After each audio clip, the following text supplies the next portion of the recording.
I'm on the moon. And the excitement, the wonder, the thrill, the adventure of it all. 71 hours. That is how long Charles Duke spent living and working on the surface of the moon. On paper, it was a perfect scientific mission. The Apollo 11 moon mission was both successful and inspiring. In reality, it was a psychological test that nearly broke him. Duke saw things in the Lunar Highlands that defied logic. Shapes that looked too perfect to be natural, and lights that moved with purpose. For decades, he held his tongue, but now he is opening up about the shocking reality of what is really up there. And it is not what NASA told us. One secret kept for decades. Things get even crazier when you look at the 10th man to walk on the moon. Charles Duke served as the lunar module pilot for Apollo 16 in April 1972. He spent over 20 hours on the lunar surface driving the lunar rover across the Descartes Highlands, collecting rocks and conducting experiments. He was 36 years old, a test pilot, a family man, a by-the-book astronaut who followed procedures and completed his mission flawlessly. The NASA reports say he and Mission Commander John Young accomplished every objective. The scientific community praised the geological samples they brought back. The mission was considered one of the most successful of the entire Apollo program.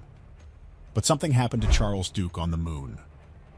Something that took him 40 years to talk about openly. What most people don't realize is that even now, at 89 years old, he struggles to put into words what actually happened up there. In recent interviews, Duke has finally started revealing what he actually experienced during those 71 hours on the lunar surface.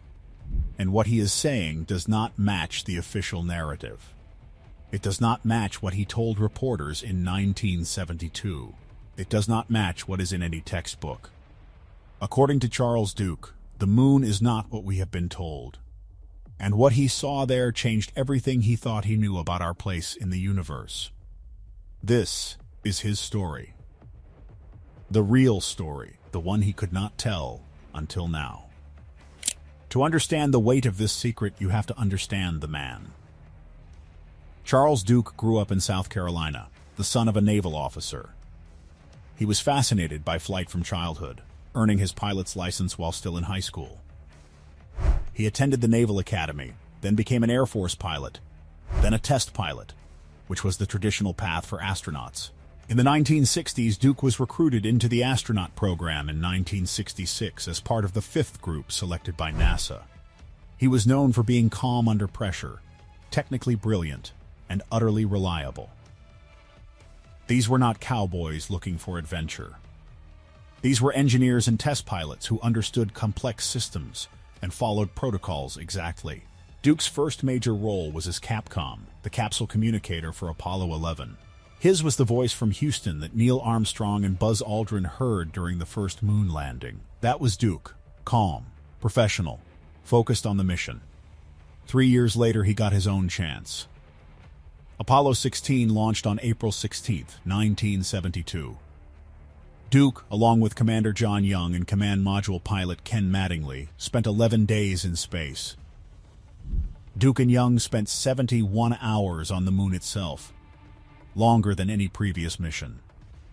The official objectives were scientific. They were to explore the Descartes Highlands, collect samples from what geologists thought might be volcanic terrain, test new equipment, and conduct experiments.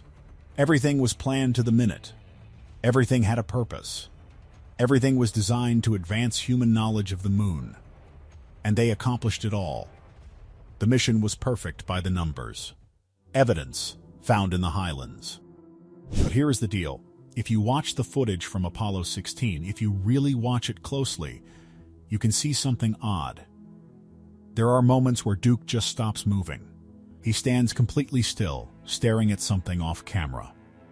Young's voice comes over the radio asking if Charlie is okay.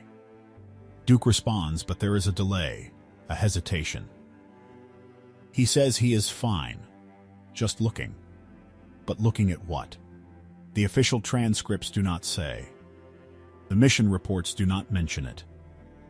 And for 40 years, neither did Duke. When Apollo 16 splashed down on April 27, 1972, Duke and his crewmates were treated as heroes. They took part in ticker tape parades, a White House visit, and a world tour. Basically, everyone's obsessed with the hero narrative, so Duke gave hundreds of interviews. He spoke about the technical aspects of the mission, the geology, the experiments, the feeling of reduced gravity, and the beauty of Earth seen from space. But he never talked about what he saw, the unspoken things that were not in any mission plan. The experiences that did not fit the scientific framework NASA was presenting to the world. Years passed. Duke left NASA in 1975. He became a businessman and a speaker. He was a devout Christian who spoke about how his faith had been affected by seeing Earth from space. He was open about his life, his struggles, and his beliefs. So Duke stayed quiet. He gave safe interviews about safe topics. He let people believe the official story. That silence held firm until recently. The change started around 2015 when Duke was in his 80s. He began giving interviews that went beyond the standard Apollo story. He started using different language, talking about things he had carefully avoided for decades. He talked about the light being wrong. Not just different, but wrong. Sunlight on the moon should be pure white. Maybe slightly yellow, Duke said. There is no atmosphere to scatter it. It is basic physics. But sometimes when he looked in certain directions, he would see colors that should not be there. Blues, purples, not reflections. The light itself was colored, and it would shift. He would look away and look back, and it would be different. And that is putting it lightly. He also talked about sounds. You cannot hear anything on the moon. There is no air, so there is no sound transmission. We knew that. But Duke claimed he heard things. Not through the radio, not mechanical sounds from the suit. He heard tones, frequencies, sometimes harmonic, sometimes discordant. He asked John if he heard it. He did. They both did, but they did not report it because it was impossible. He talked about the feeling of being watched. Every astronaut who walked on the moon will tell you the same thing if they are honest. You feel observed. Not by Houston. That is different. You feel like there is a tension on you. A presence, an awareness, not threatening but enormous, like standing in front of something vast that is paying attention to you. Duke described moments where time seemed to behave strangely. They had strict schedules. Every minute accounted for. But there were periods where he would be working, focused on a task, and suddenly realized that according to his suit timer, 20 minutes had passed, but it felt like 2 minutes.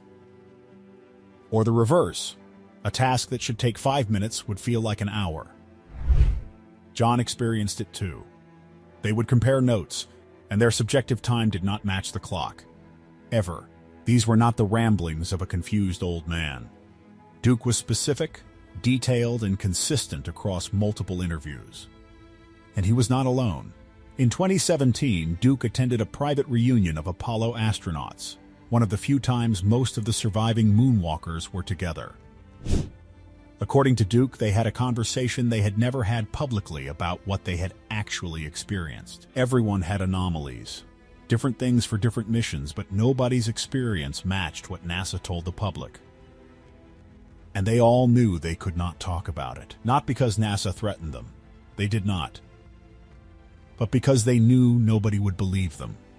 Or worse, people would think they were crazy. So they kept quiet. All of them.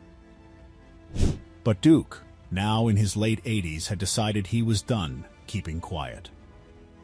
The most significant revelation came in a 2019 interview when Duke was 84. The interviewer asked him directly if he saw anything on the moon that NASA has not acknowledged. Duke replied, "Yes, absolutely yes." The interviewer asked what he saw. There was a long pause. Then Duke said, "Structures. Not natural formations, not rocks that happen to look geometric.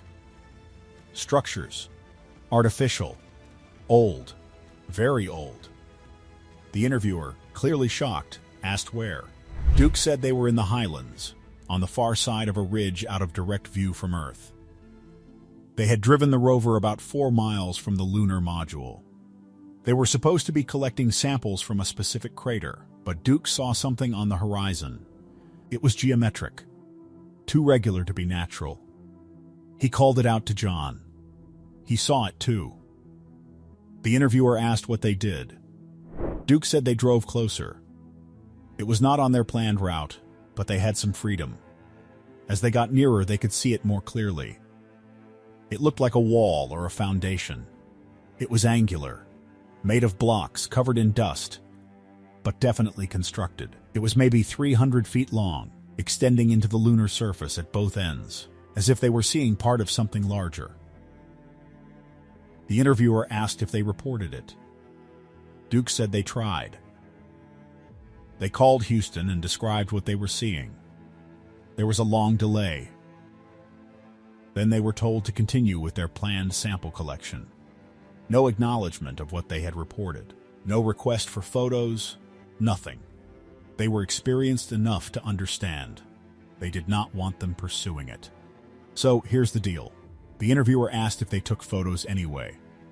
Duke said, of course, we took dozens. Close-ups, context shots, everything. They were all on the film we brought back. The interviewer asked what happened to them. Duke said those photos were never released. Not to the public, not to the scientific community. He has asked NASA about them multiple times over the years. He is always told they are classified for technical reasons, or they were lost, or they were too poor quality to release. But he took those photos. They were perfectly clear and they showed exactly what they saw. Artificial structures on the moon. This was not the most explosive claim Duke made. The most explosive came when the interviewer asked if the structures looked recent. Duke replied, "No, that is the thing. They looked ancient, eroded, even though there is no weather on the moon. They were covered in impact craters, which meant they had been there for a very long time. Millions of years, possibly. They were there before anything humans have built. They were there before humans existed." The implications hung in the air. The interviewer finally asked who built them. Duke said, "I do not know.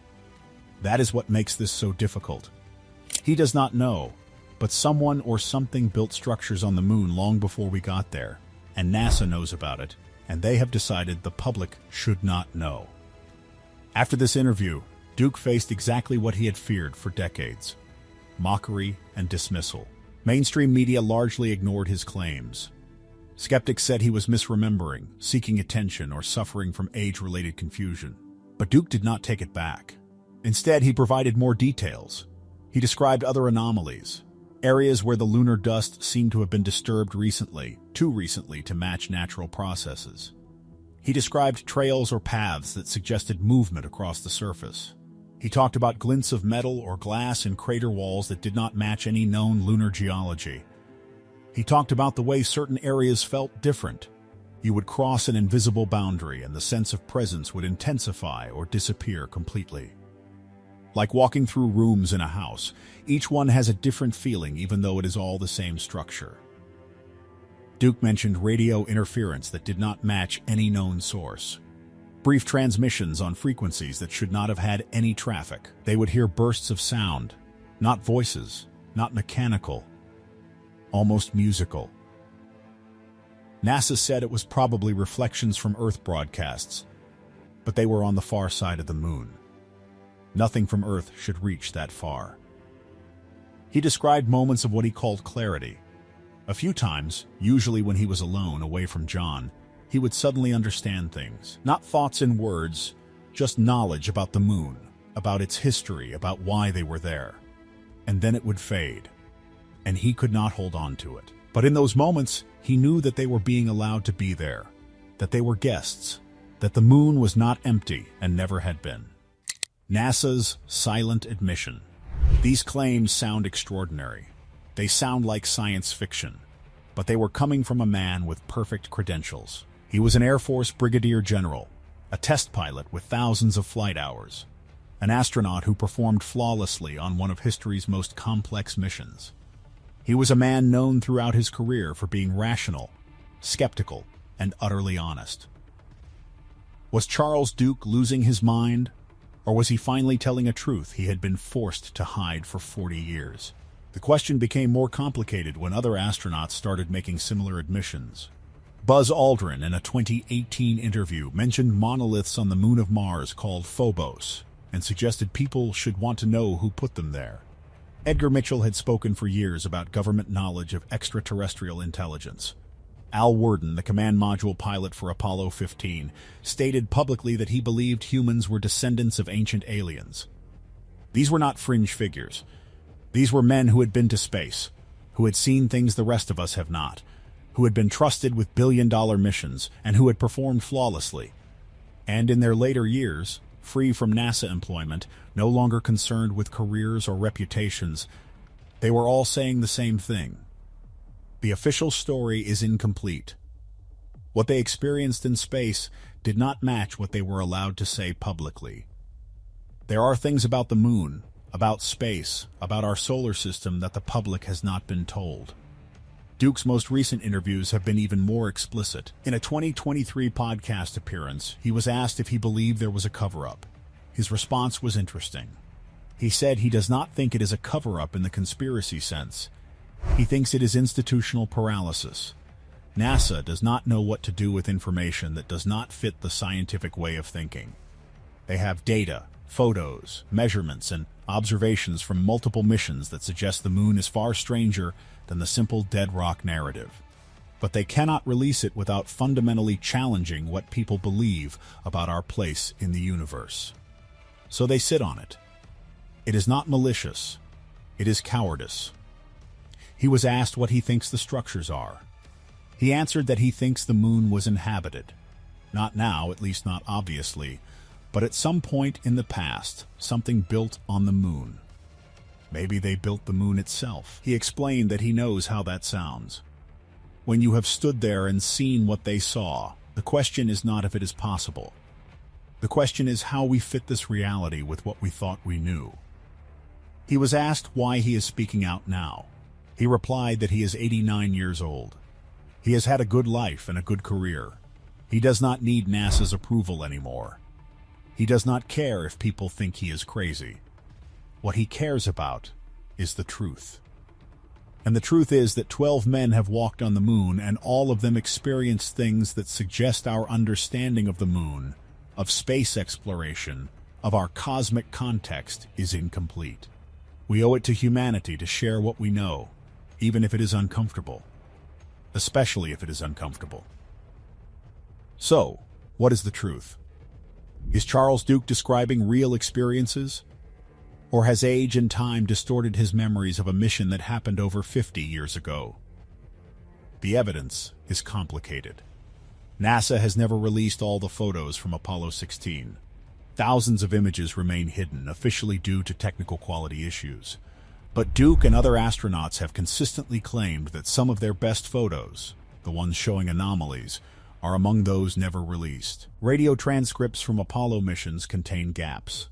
Sections of the official record say transmission interrupted or technical difficulties, but the astronauts claim they were having clear conversations during those periods. Conversations that were apparently not preserved in the public record. Several former NASA employees have backed this up in vague terms, saying there were unusual findings from Apollo missions that were set aside for further analysis and never publicly discussed. None have provided specific details citing non-disclosure agreements and classification restrictions. This backing is significant. The rocks brought back from the moon have been studied extensively. They confirm the moon is ancient, geologically dead, and never had an atmosphere. But Duke argues this does not contradict what he saw. He says the structures were not made by moon natives. They were built by something that came from elsewhere. The moon's geology tells us its natural history. What they saw tells us its archaeological history. They are not contradictory. Perhaps most tellingly, Duke's descriptions match in surprising detail anomalies reported by other astronauts from different missions. The sense of presence, the strange light, the feeling of time distortion, the structures. If Duke were simply making it up or seeking attention, you would expect his claims to be unique. Instead, they back up what others have hinted at for decades. The question is not whether Charles Duke is telling the truth as he remembers it. why humanity must know. The question is whether his memories accurately reflect what he experienced, or whether the extreme environment of the moon, the stress of the mission, the cosmic radiation, and the sheer alienness of the experience created false memories. Duke addresses this directly because he has thought about it for 40 years, questioning his own sanity and replaying those 71 hours in his mind over and over again. But he was not alone up there.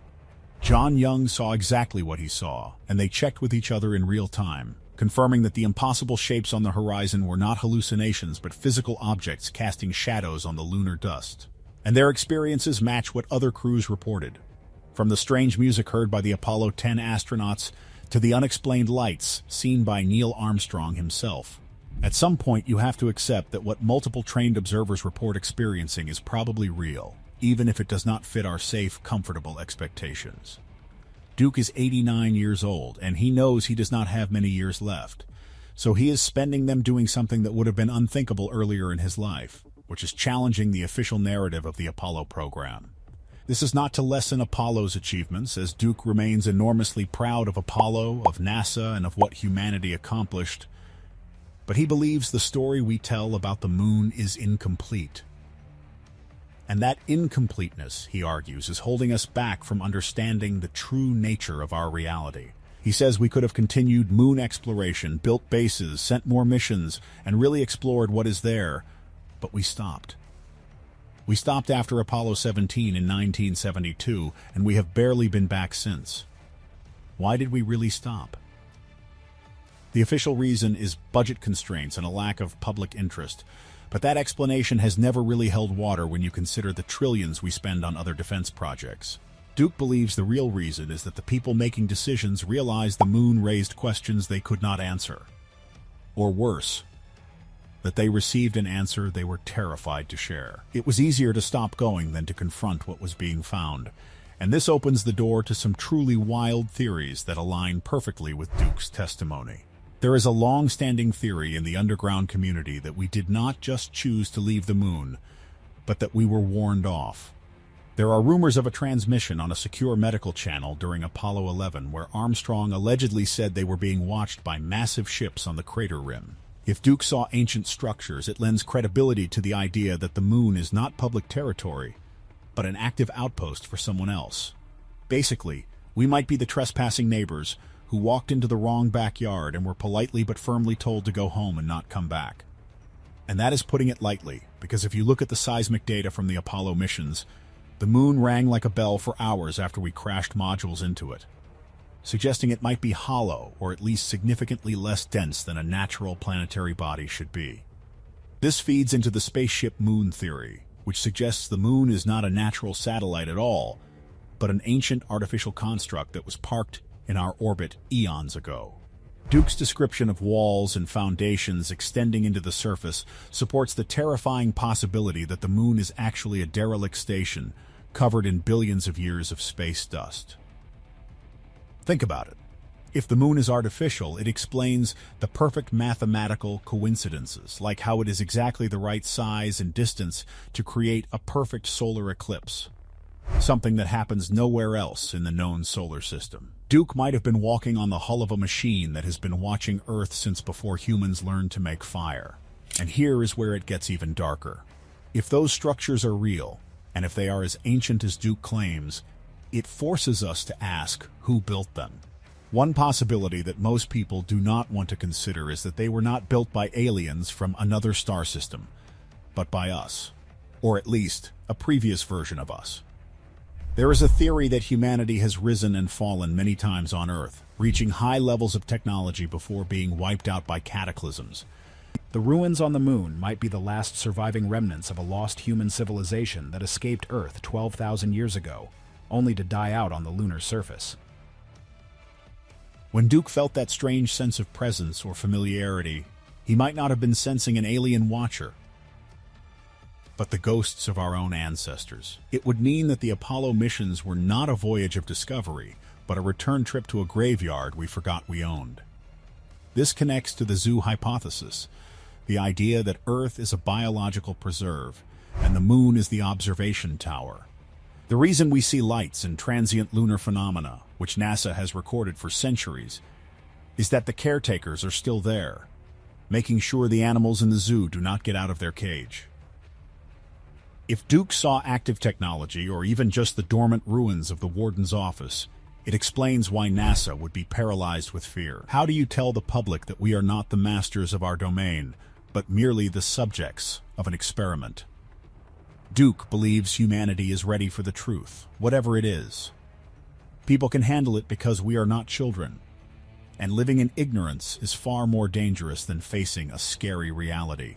If there is evidence of ancient structures on the moon, of intelligence that predates us, of technologies we do not understand, that is not terrifying. That is inspiring. That is a challenge worth rising to. A cosmic puzzle that we are destined to solve. But we cannot rise to it while we are being told it does not exist. His final message, repeated across multiple recent interviews, is direct and chills you to the bone. He walked on the moon. He saw things that are not in any official report. He is telling you this because he believes you deserve to know. The moon is not what you have been told. Space is not what you have been told. And if we want to move forward as a species, we need to start with an honest accounting of what we have discovered. Do you think Charles Duke is telling the full truth about what he saw in the Highlands? If ancient structures really exist on the moon, why do you think the government would keep it secret for so long? Let us know in the comments below. And don't forget to like and subscribe for more mysteries.